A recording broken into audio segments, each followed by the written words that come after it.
Peace, Israel, and Yah bless. Thy righteousness is an everlasting righteousness, and thy law is truth. I'm going to title today's segment Open Conversations. Once again, today's segment is titled Open Conversations. Now, I've been having some open conversations with a few individuals. I spoke to a few Europeans, and I spoke to a few brothers. And I had a couple of questions for them both. And I'm going to share with you some of the responses that I've gotten. And it's just amazing when you speak to people, uh, the type of answers that you may get. And sometimes the simplest of questions will actually stump them. They'll sit there baffled by it. Uh, so let me start off with this first. I spoke to a Caucasian who, him and I have had conversations in times past. He is a Christian, but he also wants to make it seem as though he understands that we are the house of Israel. I certainly believe that he understands that, but it's hard for him to let go of what he's been taught. This is clearly understood. So I asked this man, I said, called him by his name. I said, you're a Christian, correct? He said, yes. I said, okay. I said, I've got a question for you. He said, okay, sure, go ahead. I said, are you ready? He said, I'm always ready. I said, all right. I said, explain to me why the Christian nations have murdered and slaughtered black people all over the earth. And I stopped and I looked at him. First of all, he was puzzled. He was baffled. The look of pure confusion was upon his face. And he started muttering and stumbling all over the place. And then he begins to tells me that, well, I don't think that's a fair question. I said, okay, let me make it fair and direct with a yes or no answer. I said, have the Europeans, the Christian nations, from England to France to Germany to the rest of them, have they not murdered, slaughtered, and enslaved black people all over the earth? Yes or no? Once again, I don't think that's a fair question. So he was so full of unrighteousness, he could not bring himself to see the difference between right and wrong. And this man is a quote unquote Christian. So I asked him to actually defend that position of Christians murdering our people all over the earth. And he didn't feel as though that was a fair question. He would not even acknowledge that that was an unjust or an unrighteous thing to do. But his response didn't shock me at all.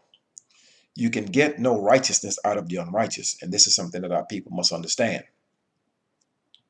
Someone cannot give you something that they do not possess. Okay, so when you're dealing with the unrighteous, don't expect righteousness out of them. When you're dealing with the unjust, don't expect justice out of them. They do not know what it is. So as we continue this conversation, he proceeds to kind of defend and say that, well, we're not all bad or that they are not all bad, right? So I'm listening to him as he tries to explain away a stance that's shaky. And so he asked me a question. Instead of answering exactly what I've asked him directly, man to man, he wants to answer my question by asking me a question. So he said, what do you think of me? I'm not bad. And I told him, I said, well, you have just stated to me that you're a Christian. What you have just stated to me is that you have the ideology, the belief, and you side with the people that have murdered and slaughtered my people all over the earth. I view you as an enemy unto me, and I view you as an enemy unto my people. He got as red as a fire hydrant because I don't know what he expected me to say, but he certainly was not prepared for that answer. And I made it plain to him that you have just stated that you are in allegiance with those who have murdered and slaughtered my people all over the earth. These are Christians. You adhere to their ideologies, their beliefs, and you are in cahoots with them. You are one of them. You claim to be one of them.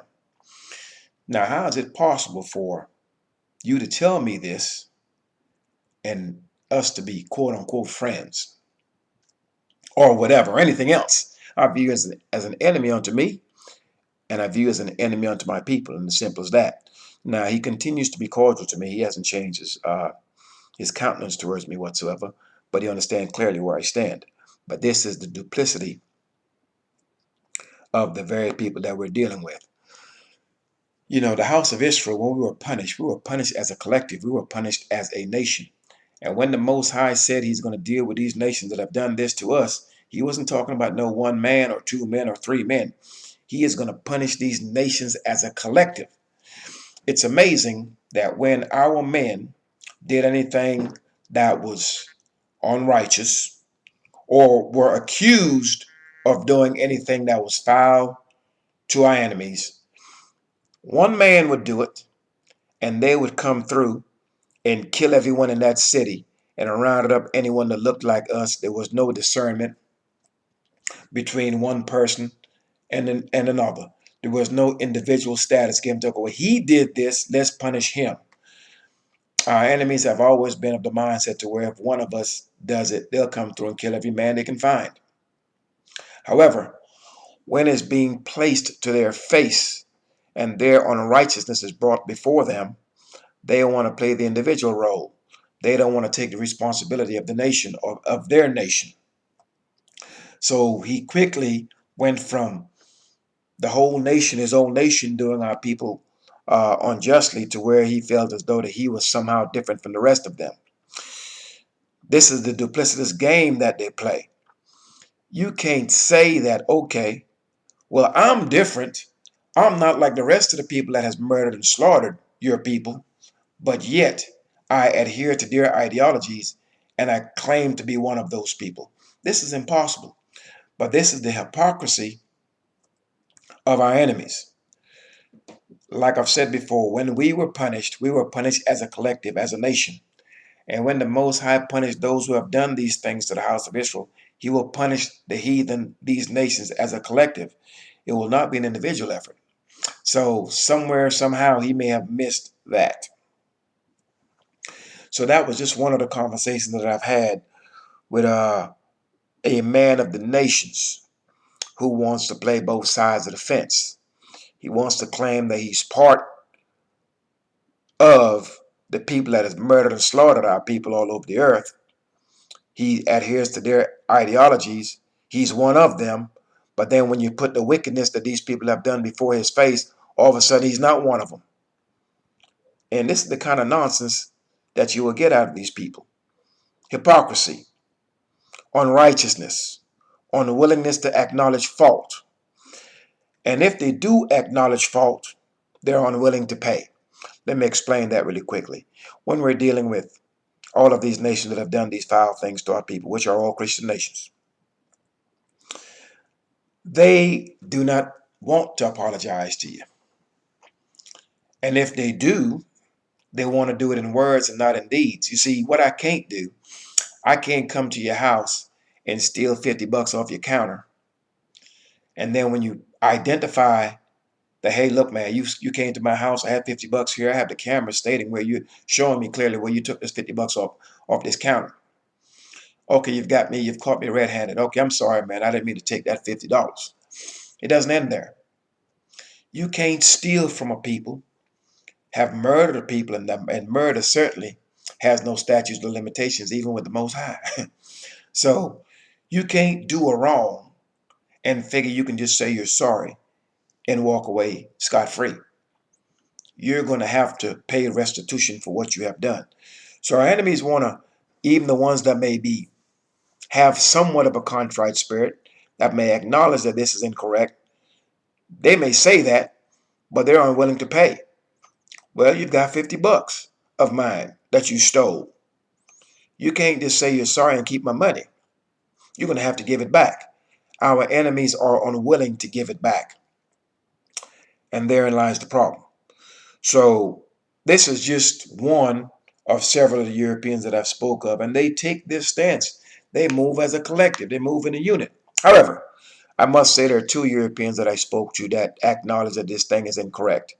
One of them, I knew what his answer would be because he walks in the laws of the Most High. So he's gonna side with righteousness. He's gonna side with the house of Israel that's walking in the law. He's gonna side with the Most High. So that was one set of conversation that I had over the last 2 weeks. I also had some conversations with the brothers. I had a question to ask them, and my question to a few of them was, I said, "Look, bro, I've got a question for you." I said, "Man, would you join the Klan?" They looked at me like, "Man, what? No." I got no, I got hell no, and I got everything else in between. And so my question was, okay, why? Why not? Why wouldn't you join the Klan? One of them was like, "You mean the Ku Klux Klan?" I said, "Yeah, that Klan." So some of the answers that I got was, well, I don't think that they would like me. I don't think that I can pass the initiation test, uh, and a whole bunch of other things. So I said, can we agree that that organization has been a terrorist onto our people here in America? He said, yes. I said, all right. Can we agree that this organization have murdered and slaughtered people here in America? He said, yes. Okay, good. So I said, you're stating to me that you would not join this organization and you would not seek to be a member of this organization because this organization has been harmful to your people. It has killed your people. It has terrorized your people. Is that correct? They say, yeah, that's correct. So we can all agree that the Klan is a terrorist organization. We can all agree that the Klan has murdered and slaughtered black people here in America. This is a undisputable fact, indisputable. We can't argue this thing. All right. So that's reasons why not to join a specific organization or why not to become a Klan member, because it's harmful to you and it's harmful to your people.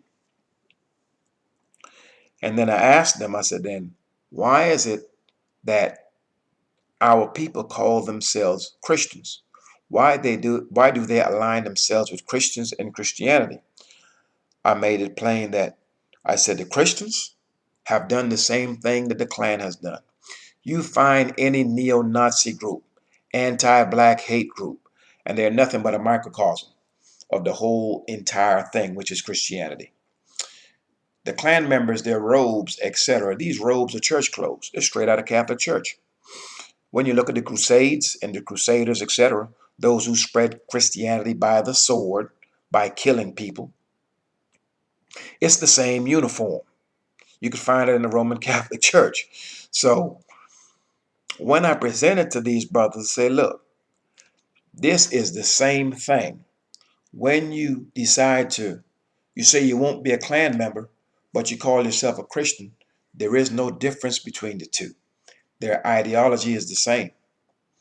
They're in allegiance against our people, period, and seek the destruction of our people and the conquering of our people and the belittling of our people and the murdering of our children. So the Klan is nothing but a smaller group in the overall banner under the umbrella of Christianity. From the alt-right to the Proud Boys to whomever else you can think of, they're all anti-us. They're all anti-you.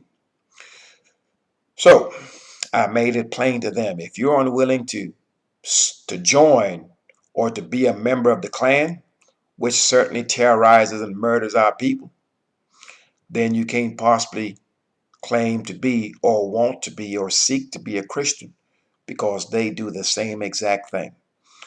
Now, upon saying that, it dawned on a few of them, and you can see the look of actual shock on their faces, because some of them have never thought about this in this manner. So now, with that viewpoint, now we can clearly start to identify the enemies that stand in the midst of us that look just like us. That will tell you, hey, I am pro-black, I'm for my people, etc., etc. And then they're going to claim that I'm a Christian. These things do not coincide. You can't be for your people while you are claiming to be part of a group of people that has murdered, slaughtered, and enslaved your people for centuries all over the earth. It makes absolutely no sense. So now this is the point where we all have to start thinking. And as we start to think and separate ourselves from the heathen, because we were commanded to do this, once we separate ourselves from them and return back onto Torah, then like I've said in times past, that man and his wickedness stands alone and he will be destroyed. And so will the traitors who have sided with their enemies. Remember, we were sent into the lands of our captivity where our enemies dwell, for we sought to be like them, and we have done that. We have taken a hold of their ideology. We eat their foods. We wear their clothes. We speak their language. We serve their idols, and we have joined ourselves unto them. But the Most High will separate us. He will sift us from the midst of these nations, and we will have to separate ourselves from them, which makes it plain to anyone listening to this that what they're doing is incorrect. They will teach you that there is no law, but yet we will read in the latter days that the law will go forth from Zion. All of these nations will have to go up to the strong one of Abraham, Isaac, and Jacob and ask to be taught his law. So whatever it is these nations are doing right now is incorrect, and that is to be made plain to anyone. So for those of you who are seeking after the Most High with your whole heart and your whole soul, who are seeking, who have sought him, have found him, and have taken a hold of his laws, statutes, judgments, and precepts, don't let them go. You have your auntie, you have your uncle, you have your father, you have your grandfather, your mother, and those who have been raised to be enemies in the midst of us. They will do all they can to ensure that you do not separate yourselves from them, from this Christianity, and from this thought pattern of turning the other cheek and someone died for you and all of this other nonsense that has not worked for us for centuries in any of the lands of our captivity. They are enemies. And when you start to seek unto the Most High with your whole heart and your whole soul, they're going to do everything to ensure that you turn back. However, you can always go into the scrolls and you can pull out the words of the Most High and the words of the Most High's prophets. And anything outside of that is an addition, and it is not to be followed. So what we do have the Most High on our side. We have the words of the Most High out of his own mouth, and we have the words of the Most High by way of his prophets. And for those of you who seek to try to pry away or claw at those who are seeking righteousness and turning towards the Most High, do understand, do not be as Korah, meaning that some of you are going to try to go up against the men that are actually teaching in righteousness. Most of you have never taken the time to read any of this stuff, don't know it, and don't understand it. You simply go and read it because you're trying to prove someone to be incorrect. You're not reading it genuinely because you are seeking the Most High with your whole heart and your whole soul. You never thought to do it. So you're reading this information, you're reading these scrolls with a despiteful mind. I'm just out to prove that such and such is wrong. You're not seeking the Most High with your whole heart and your whole soul to see what is true and what is not true. You're seeking simply to try to shine, try to prove someone wrong, etc. But do note, if you are to go up against the men of Israel who are teaching this word in righteousness and in truth, and you're doing it with a despiteful mind, it will not go well for you. You are to remember Korah and them going up against Moshe and Aaron in the wilderness, and any other group of Israelites that has ever chose to challenge the Most High's righteous. It has not gone well for them. So do understand that doing such a thing will not go well for you either. So carefully consider your ways and your doings and make them good. And ask some of these questions. Ask that heathen that you know. Ask that man of the nations that you know. Say, hey, look, why have all the Christian nations who happen to be Europeans? Let's start with the English, the French, the Dutch. the Spanish, the Portuguese, Italians, etc. Why have you all murdered and slaughtered black people all over the earth? Why did you do this? Why are you continuing to do this to these people and no one is speaking up on their behalf? And if you can, come back below this post, below this video, and do put the responses that you get. It's amazing what they will say. But what they will not do, they will not acknowledge that is incorrect, and they will not take no blame for it. They want to make it an individual thing. They always state it has nothing to do with them. But the Most High made it plain that he will punish all of these nations. There's no individual anything here. The ones that's going to be saved of them, and the one that will be saved of us will be those who are of a contrite spirit and that will adhere to law. Peace, Israel, and Yah bless. Thy righteousness is an everlasting righteousness, and thy law is truth. And peace to those of the nations, the stranger that will follow the Most High's law, statutes, judgments, and precepts wholeheartedly and do them. Peace, and Yah bless.